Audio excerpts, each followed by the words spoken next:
Halo sahabat channel Om Puji. Dan kali ini kita akan mengangkat sejarah singkat PDK atau disebut dengan Pasukan Jihad Konawe. Sekitar tahun 1950 atau awal tahun 1951, gejolak kekacauan di Sulawesi Tenggara sudah mulai tampak. Bermula di Kolaka, Kahar Musaka dengan pasukannya memasuki Sulawesi Tenggara dan menguasai wilayah Kendari, terus ke arah selatan di sekitar Bau Pinang yang diikuti perampokan, penculikan, dan pembunuhan mewarnai masa itu.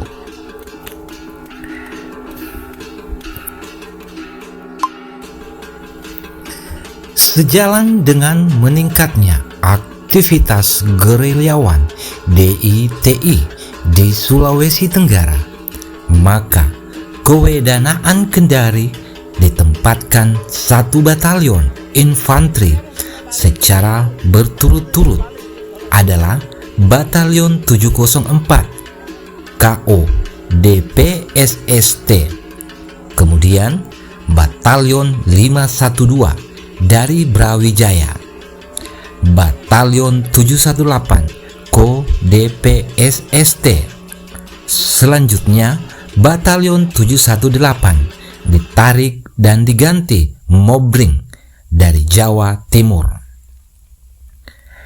Kehadiran Batalion 704 sebagai perintis operasi militer di Kewedanaan Kendari tidak seperti yang diharapkan sebagai pelindung rakyat. Sebaliknya, kehadiran Batalion 704 di Kendari, rakyat mengalami penyiksaan. Gadis-gadis diambil secara paksa.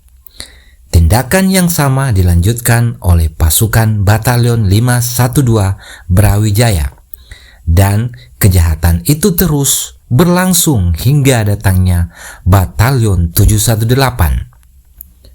Hadirnya Batalion 718 di wilayah Kendari menggantikan Batalion 512.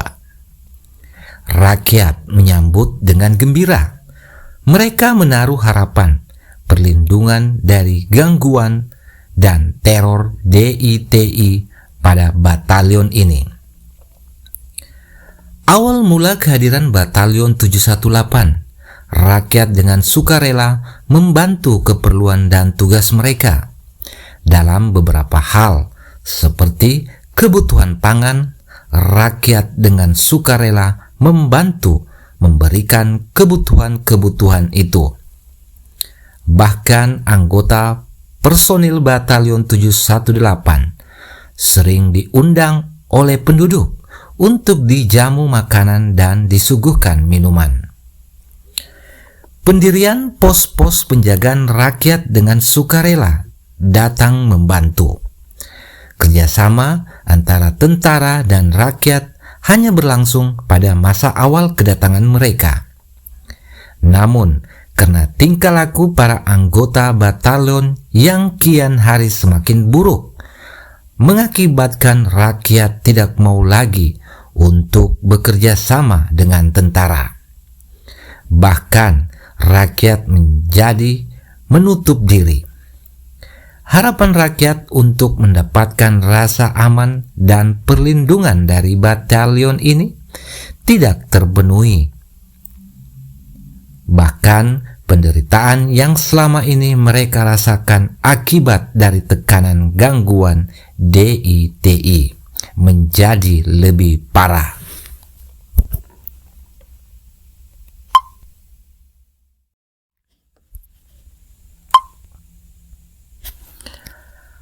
Akibatnya berdampak pada kehidupan rakyat. DITI menjadi semakin gencar melakukan teror, perampokan, penculikan, dan pembunuhan. Sebagai jawaban dan bentuk perlawanan mereka atas pengiriman pasukan operasi untuk menumpas habis gerilyawan di Sulawesi Tenggara.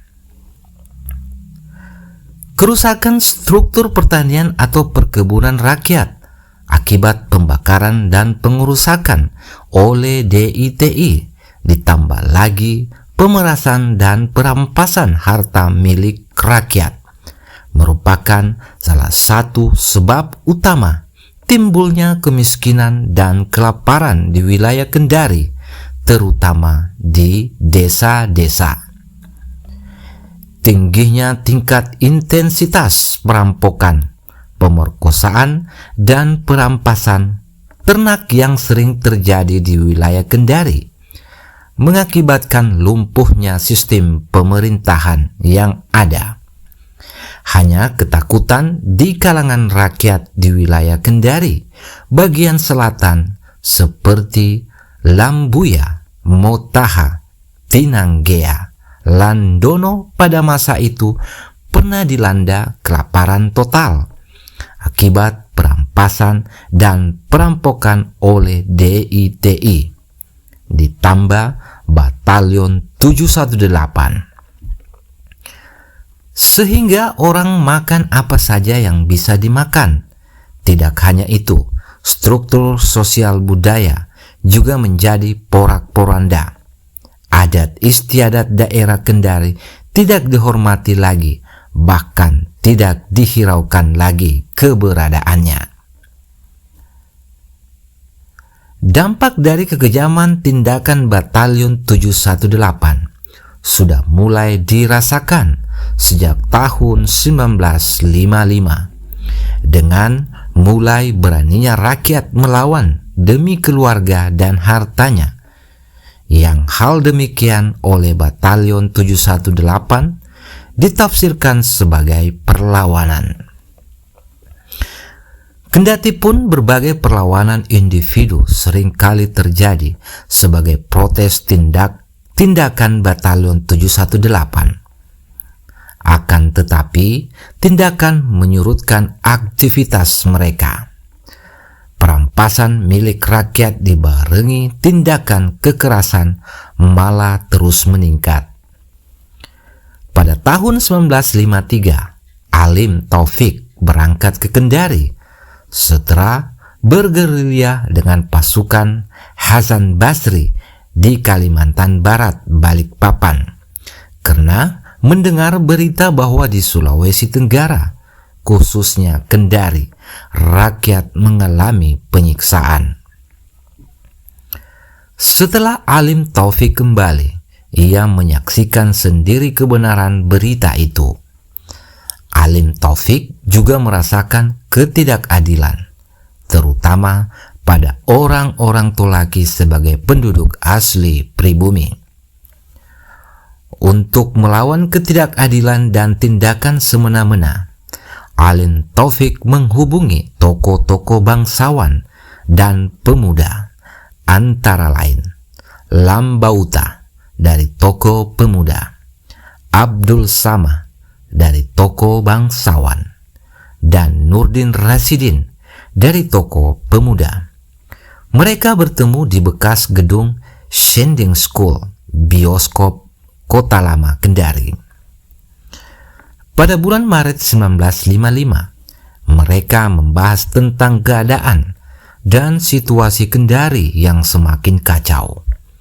Idrus Taufik kemudian mengusulkan membentuk suatu organisasi kelasyaakaran untuk melawan ketidakadilan dan tindakan semena-mena yang menimpa rakyat. Usulan ini diterima oleh keempat tokoh tersebut. Dalam pertemuan penting ini, mereka sepakat mengundang tokoh-tokoh lainnya yang berada di distrik-distrik pada wilayah kewedanan Kendari dalam rangka musyawarah pembentukan organisasi dengan tempat di distrik Konda pada tanggal 5 Mei 1955. Hasilnya hadir beberapa tokoh-tokoh yang diundang, antara lain Idrus Taufik, M.R. Pabelu, Mandaha Haji Umar, Kepala Distrik Leja, mewakili kelompok tua. Tambi Ahmad Zulkarnain mewakili pemuda Lasolo. Kasim Jufri mewakili pemuda Lambuya. Lambauta dari tokoh pemuda Konda. Syamsuddin dari tokoh pemuda Kolaka. Sikala Pidani dari bangsawan. Nurdin Roshidin dari pemuda. Abdul Husain Tamburaka. Toka Arifin dari pegawai negeri guru. Dan Hamid Hasan. Dalam pertemuan ini disepakati membentuk kelasyakaran, tetapi mereka kemudian terbentuk pada penamaan organisasi itu. Idrus Taufik tampil mengusulkan nama organisasi itu adalah Pasukan Jihad Konawe, disingkat PDK. Dengan menjelaskan arti dan maksud dari pemberian nama PDK yang terdiri dari 3 suku kata. Pasukan Jihad Konawe. Pertama, ia memiliki suku kata pasukan dengan maksud bahwa pasukan adalah organisasi yang dapat memberi dorongan moral tinggi pada setiap personilnya. Dan sifat organisasi ini bergerak menyerupai tentara, yaitu bergerak mengadakan perlawanan fisik. Kedua, ia memilih suku kata jihad dengan maksud bahwa kata jihad adalah berarti berjuang untuk menegakkan kebenaran dan mencegah kemungkaran. Di dalamnya ada kewajiban dan motivasi mati syahid.